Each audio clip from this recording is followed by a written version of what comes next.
सीरतुन नबी सल्लल्लाहु अलैहि वसल्लम का हमने एक सिलसिला शुरू किया है।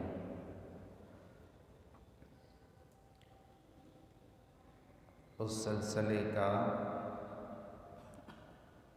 आज चौथा हमारा बयान है, चौथी नशिस्त।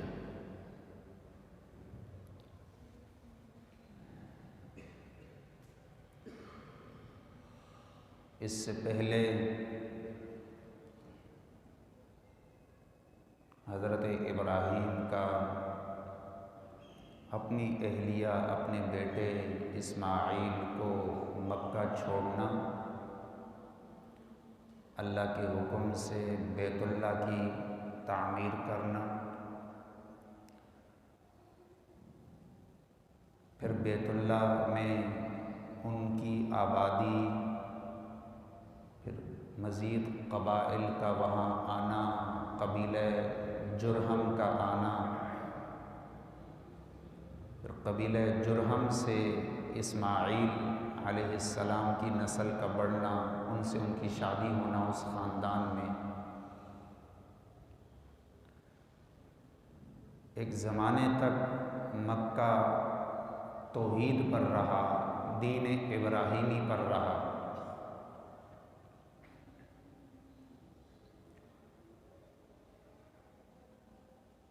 कुछ 100 सालों के बाद आमर इब्न लुहा की वजह से मक्का में बुत परस्ती की इब्तदा हुई। सबसे पहले बैतुल्ला में बुत रखने वाला आमर इब्न लुहा,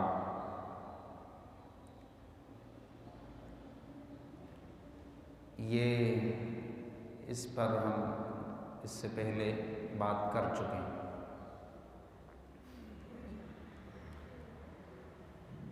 आज बात होगी यस्रब की। जो मौजू है इस वक्त वो यही है कि मक्का और मदीना कैसे आबाद हुए, किन लोगों ने आबाद किया, किस मज़हब से ताल्लुक़ रखने वाले थे। मक्का पर बात हुई, आज है बात यस्रब की।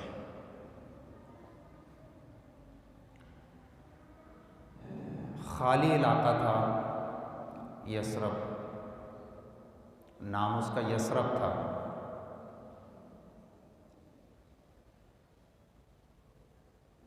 यस्रब का माना है नहूसत, वबा।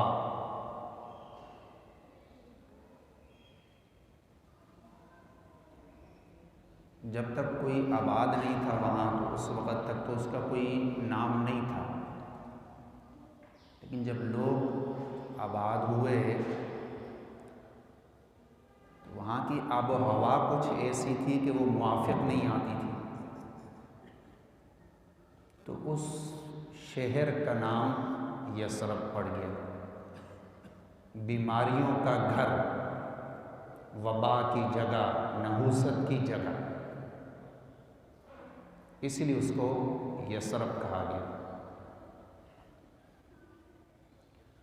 हुजूर की आमद की बरकत से मदीना में, हुजूर की तशरीफ़ आवरी की बरकत से, हुजूर ख़ुद फरमा रहे हैं कि अल्लाह ने यहाँ से यहाँ की वबा को मुंतकिल कर दिया।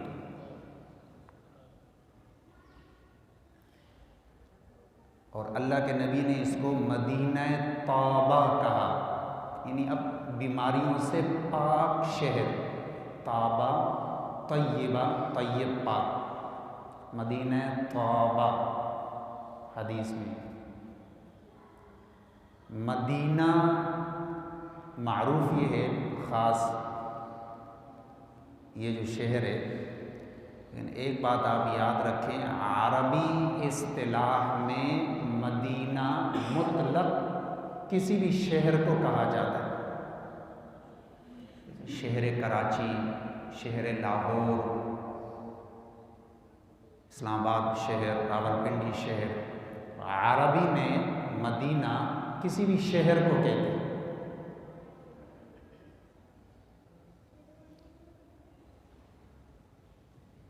कुरान मजीद में कई जगह ये नाम मुख्तलिफ मुल्कों के शहरों के लिए इस्तेमाल हुआ है। 14-15 मकामात पे कुरान मजीद में लफ्ज़ मदीना है, उससे मदीना मुनव्वरा मुराद नहीं है, दूसरी जगहों का जिक्र। तो हुजूर ने इसको जो कहा ना, हुजूर ने कोई नाम नहीं दिया, इस बात को ज़हन में रखें। हुजूर ने फरमाया कि अब ये मदीना ताबा यानी ये पाक शहर हो गया बीमारियों से। तो हुजूर ने लफ्ज़ मदीना कहा तो लोगों ने वही नाम इसका रख दिया। अब चूँकि मदीना एक आम लफ्ज़ है और शहरों को भी कहा जाता है, मदीना अरबी एतबार से मुतलक शहर, तो ख़ास पहचान के लिए फिर इसके साथ लगाया गया मदीना तय्यबा, पाक मदीना, पाक शहर, या इसके साथ लगाया गया मदीना मुनव्वरा, मदीना मुनव्वरा, रोशनियों का शहर। जिस शहर में अल्लाह का नबी हो, जिस शहर में कुरान नाजिल होता हो, जिस शहर में रोज़ा रसूल हो, मुनव्वरा नूर, रोशनियों का शहर, इसके साथ लगाया गया। या मदीनतुन नबवी भी कहा गया, मदीनतुन नबवी सल्लल्लाहु अलैहि वसल्लम, नबी का शहर। तो ये बात याद रखें, नाम इसका यथरब है, लेकिन हुजूर ने फ़कत इतना फरमाया कि अब यथरब से वबा अल्लाह ने मुंतकिल कर दी, अब ये मदीना ताबा हो गया, पाक शहर हो गया, बीमारियों से पाक, तो इसीलिए इसको मदीना कहा जाने लगा।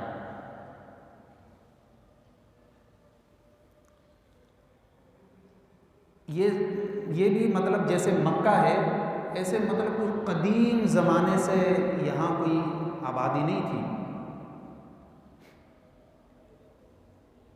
चंद एक बुद्धू खाना बदोश वो इधर उधर मुंतकिल होते रहते, यहाँ भी रह लेते। सबसे पहले मदीना में यहूद के कबाइल आए शाम से, मदीना के आसपास उन्होंने डेरे डाले। उसकी वजह क्या है? वजह यह है कि यहूदियों को पता था और उन्होंने अपनी किताब में पढ़ा हुआ था तौरात में कि नबी आखिरुज़्ज़मा आएगा, मोहम्मद नाम होगा, अब्दुल्ला वालिद का नाम होगा, पैदाइश मक्का में होगी, हिजरत मदीना करेगा, यसरब। चूँकि वो तारीख़ से वाकिफ़ थे और यहूदियों के ज़हन में जो तसव्वुर था, जो ज़ाम था, जो गुमान था, उनका ये तसव्वुर बना हुआ था कि भाई जिस तरह एक तसलसल चल रहा है कि अम्बिया सारे बनी इसराइल में आ रहे हैं, तो आखिरी नबी भी जो होगा मोहम्मद, ये भी बनी इसराइल में होगा, तो उसकी आमद का वक्त करीब है। तो वो यहूदी शाम से हिजरत कर कर के यसरब आने लगे, उस आखिरी नबी के साथ हम रहेंगे, उसके साथ हम वक्त गुजारेंगे। तो अल्लाह ने तो बनी इस्माइल में पैदा करना था, उनकी सोच ये थी कि बनी इसराइल में हो, तो इसीलिए ये कबाइल आए शाम से यसरब। और ये मदीना के मारूफ कबाइल यहूदियों के बनु क़ुरैज़ा, बनु नज़ीर, बनु क़ीनुक़ा, ये 3 मारूफ कबाइल खैबर के इर्द गिर्द आबाद हुए, मदीना से चंद मील के फासले पर। जब आबादी बढ़ने लगी, यमन का एक कबीला था और उसका एक सरदार था सिनान इब्न साद।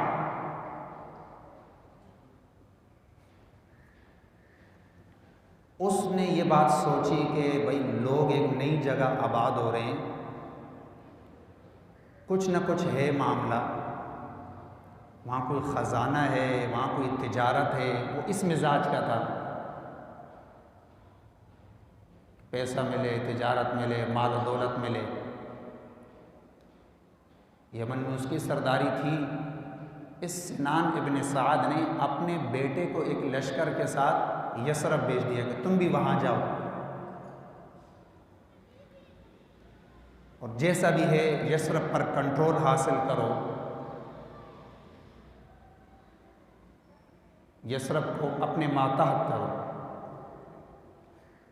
इसका बेटा आया सिनान इब्न साद का यमन से लश्कर के साथ और लड़ाई हुई। लड़ाई में इसका बेटा मारा गया। सिनान का सरदार था, फौज का बड़ा था, वो मारा गया। सिनान इब्न साद ने हलफ उठा लिया कि मैं यसरब को मिटा दूंगा, इस इलाके का नाम ही मिटा दूंगा, या मेरा बेटा कत्ल हुआ है। वो पूरे लश्कर को लेकर यमन से चला सिनान इब्न साद।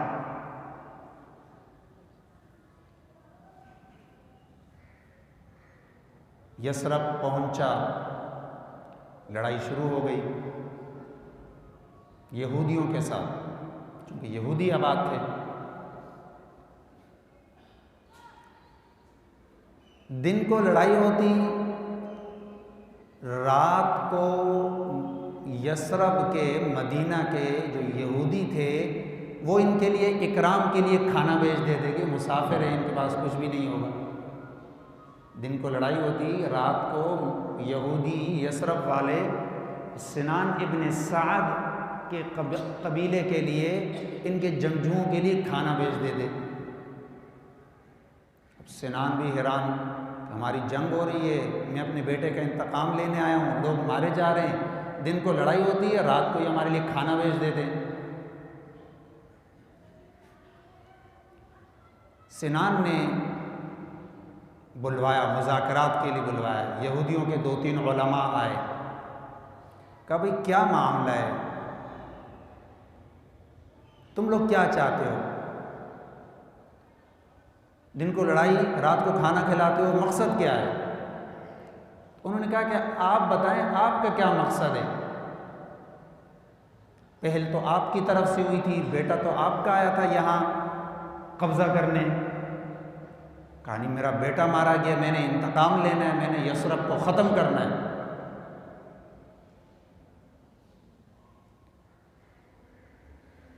यहूदियों ने कहा बात सुनो, तुम्हारा एक बेटा मारा गया, तुमने कितनी माओं के बेटों को कत्ल कर दिया, क्योंकि सिनान ने ज़्यादा लोगों को मारा था, वो बहारी भी था, पूरे बड़े काफिले को लेकर यमन से चला था।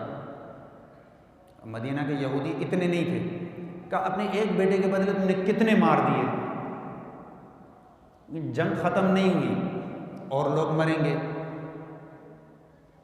लेकिन जो तुम्हारी सोच और नीयत है यसरब को मिटाने की, वो भूल जाओ। कहा क्यों?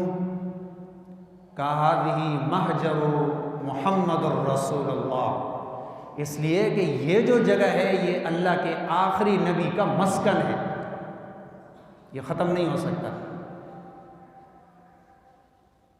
अच्छा,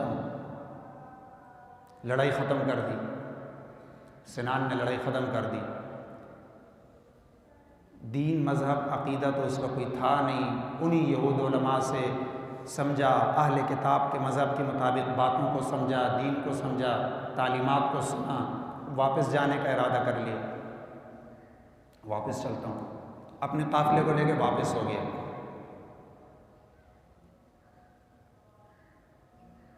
रास्ते में यमन जब जाते हैं तो मक्का के बॉर्डर से गुजर के जाते हैं, तो मक्का का एक कबीला कबीला हुज़ैल वाले,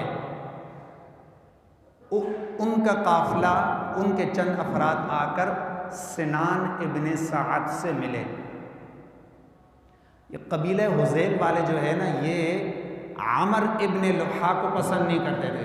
कोई आमर इब्ने लुहा जिसका जिक्र हो गया, मदीना में मक्का में बुत परस्ती की इब्तदा करने वाला, मक्का का सरदार था, उसकी चलती थी। जमज़म का भी वही ख्याल करता, हाजियों की मेज़बानी भी वही करता, उसकी मर्ज़ी से बैतुल्लाह में बुत रखे जाते, जिस कबीले से उसका इख्तलाफ हो जाता उसका बुत बैतुल्लाह से निकाल देता। तो कबीले हुज़ैल वालों से इसका इख्तलाफ चला था, कबीले हुज़ैल वालों के बुत को इसने बैतुल्लाह से निकाल दिया। अब उनकी टक्कर हो गई, लड़ तो सकते नहीं थे, आमर इब्न लुहा ज़्यादा पावरफुल था मक्का में। तो कबीले हुज़ैल वालों ने सिनान के पास वफ़द भेजा कि तुम्हें मालो दौलत, ख़जाना, सोना, चांदी, जवाहरात चाहिए, इतना लंबा सफ़र करके तुम यसरब आए, अब खाली हाथ वापस जा रहे हो, कहाँ चाहिए? कहा मक्का आओ, बैतुल्लाह के नीचे लोगों ने सब ख़जाने दफन किए हुए। लोग रखते थे अपने सोना चांदी बैतुल्लाह के अंदर रखते थे, बुत परस्त मुशरिक जैसे बुत रखते थे, ख़जाने भी हुए कि भाई अल्लाह के घर में अमानत है, कोई हाथ नहीं लगाता था। आजकल तो हमारा अक़ीदा है मस्जिदों से जूते चोरी हो जाते हैं। मुशरिकों का तस्वुर ये था कि बैतुल्लाह में लाके ख़जाने रख देते थे या निछावर भी कर देते थे, जैसे आजकल अहले बिदअत का नज़रिया है, पैसे निछावर कर रहे हैं मज़ारात पे। तो कहा अगर ये चीज़ें तुम्हें चाहिए तो ये तुम्हें बैतुल्लाह में मिलेंगी, वहाँ तुम्हें हमला करना पड़ेगा। मकसद क्या था? मकसद हुज़ैल वालों का ये था कि आमर इब्न लुहा को नीचा दिखाना है, ख़ुद कंट्रोल हासिल करना है, और सिनान इब्न साद का मकसद ये था कि भाई ख़जाना चाहिए उसको। ये लश्कर लेके मक्का की तरफ चला। तारीख़ी रिवायात में आता है कि जब ये लश्कर लेके मक्का की तरफ चला तो एकदम जैसे दिन को अंधेरा छा जाता है, कहते हैं कि दिन ऐसा लग रहा है जैसे रात हो गई, और ऐसी शदीद हवा आंधी मक्का की तरफ से चलने लगी, और वो ऐसी शदीद हवा थी कि वो इनको आगे बढ़ने नहीं दे रही थी। गोया कि न इनकी सवारियां बढ़ पा रही हैं, न खुद इनके कदम आगे उठते जा रहे हैं, रुकते जा रहे हैं, कदम आगे नहीं उठ रहे। फिर परेशान, इसने फिर उन्हीं यहूदी उलमा को बुलवाया मदीना से, कहा अब क्या मामला है, मैं तो अब यसरब से भी वापस आ गया, वो शहर जो एक नबी का शहर आबाद होने वाला है, मैं ताज़ीम करते हुए वापस आ गया, अब मैं ख़जाना हासिल करने मक्का जा रहा हूँ, मेरे कदम रुक रहे हैं, मेरे आगे रुकावट आ रही है, ये आंधी है, तूफ़ान है, इसके पीछे कुछ तो है। यहूदी उलमा ने कहा कि तुम्हें पता नहीं है, मक्का जो है ये अल्लाह का घर है, वहाँ बैतुल्लाह बिनाए इब्राहिमी है, और तुम अल्लाह के घर को कुछ नुकसान नहीं पहुँचा सकते, ये भी तुम भूल जाओ। सिनान इब्न साद ने कहा कि ये तो फिर गुनाह हो गया मुझसे, अब इसका इजाला क्या है? कहा इसका इजाला यह है कि तौबा करो, वहाँ जाओ, उसकी ताज़ीम करो, वहाँ जाओ, उसकी ताज़ीम करो, ये तौबा की सूरत है।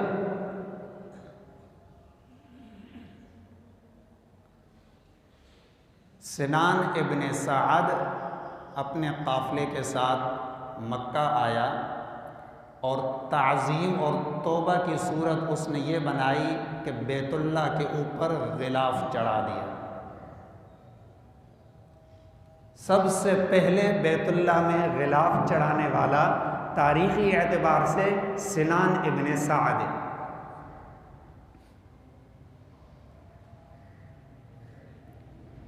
और जब वो काम शुरू हो गया तो गिलाफ चढ़ाते गए, गिलाफ पे गिलाफ चढ़ाते गए, गिलाफ पे गिलाफ चढ़ाते गए। बैतुल्लाह जो है गोया कि उसकी दीवारों का हुजूम कम हो गया, गिलाफ जो है वो ज़्यादा बाहरी पड़ गए, जिसे आजकल भी लोग करते हैं। मज़ारात में किसी मसलक में नहीं है, सिर्फ मैं नहीं कह रहा, ये तमाम मसालिक के उलमा बिशमूल बरेलवी उलमा भी, चादरें चढ़ाने में कोई दीन नहीं है जो मज़ारात में जाकर चादरें चढ़ाई जाती है, ये आपको कोई भी नहीं कहेगा, ये किसी मसलक में भी नहीं है, ये हमारे अक़ीदे की ख़राबी है। तो उस वक़्त भी लोगों ने ऐसे ही किया, ऐसे किया, ऐसे किया। एक वक्त आया कि अभी ये तो बैतुल्ला की दीवार और बैतुल्ला तो कम हो गया, ये तो चादरें इस पर ज़्यादा हो गई, जो ग़िलाफ़ ज़्यादा हो गए। फिर कबाइल ने फैसला किया कि एक ही ग़िलाफ़ होगा, बाकी सारे ग़िलाफ़ों को हटा दिया गया। तो ये एक ताज़ीम की सूरत हुई। वहाँ से ये चला यमन अपने इलाके की तरफ, और इन दो यहूदी उलमा को इसने कहा कि तुम हमारे साथ चलो। सिनान इब्न साद ने वही दो यहूदी उलमा मदीना के जो इसके साथ चले, जो इसके साथ आए, कहा हमारे साथ चलो, हमारे इलाके में तबलीग करो। वही यहूदी उलमा जो है वो इनके साथ सिनान इब्न साद के साथ यमन गए। यमन में उन्होंने तबलीग की, यमन में यहूदियत आबाद हो गई। मदीना में यहूदियों की अक्सरियत, यमन में यहूदियों की अक्सरियत, अरब में मक्का में और उसके इर्द गिर्द बुत परस्ती, और दो बड़ी सुल्तनतें थी, उसके बीच में मदीना में यहूदी थे, यमन में यहूदी थे, मक्का में बुत परस्त थे।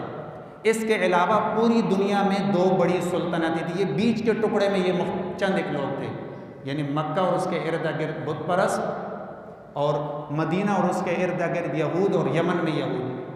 बाकी पूरी दुनिया में आप जानते हैं दो सुल्तनतें थी जिनको कैसर और किसरा कहा जाता है, यानी ये शाम और इराक़ और ये रूम और ये यूरोपी, आज जो जितने यूरोपी ममालिक हैं ये सब ये गोया के कैसर के मातहत थे, जिनके बादशाह का लक़ब हुआ करता था हिरक़ल, यानी कैसर।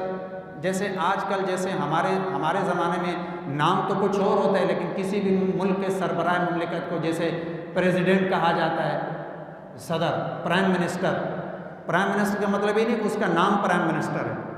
कैसर की सुल्तनत का जो भी आदमी, उसका जो भी नाम है, लक़ब उसका होता था हिरक़ल। और दूसरी हुकूमत फ़ारिस के, जो हमारा ये तुर्कमानिस्तान और ताजिकिस्तान और इस तरफ की जो पट्टी है सारी, और ईरान और ये सारे इलाके जो है ये फ़ारिस के ज़ेर असर थे, और आतश परस्त, आग परस्त, आतश परस्त, और उनके बादशाह का लक़ब हुआ करता था किसरा। एक बीच में टुकड़ा था यमन के करीब ही, वो भी थे नसारा, लेकिन उनकी सुल्तनत अपनी थी, वो किसरा के मातहत नहीं थे, वो कहलाते थे हबशी, जिससे आपने सुना है नज्जाशी, हबशा का बादशाह नज्जाशी। नज्जाशी भी ये बादशाह, हबशा के बादशाह का लक़ब नज्जाशी हुआ करता था। सियाफाम होते थे नसरानियत, नसारा थे, यानी रूम जो अक़ीदा किसरा वालों का था वो भी इनका था, लेकिन इनकी सुल्तनत एक छोटी सी अपनी रियासत या अपनी सुल्तनत आप कह लें। तो ये इस वक़्त गोया कि अरब, मक्का, मदीना और पूरी दुनिया का जो अक़ीदे के एतबार से ये था, वो सिलसिला ये था, गोया कि तौहीद और इस्लाम एक दौर ऐसा आया कि बिल्कुल उसका वजूद ख़त्म हो गया। कहीं सिर्फ़ यहूदियत थी, कहीं सिर्फ़ नसरानियत थी, कहीं सिर्फ़ आतश परस्त थे, और कहीं बुत परस्त थे। इंशाअल्लाह इससे आगे जो है बात जारी रहेगी। वमा अलैना।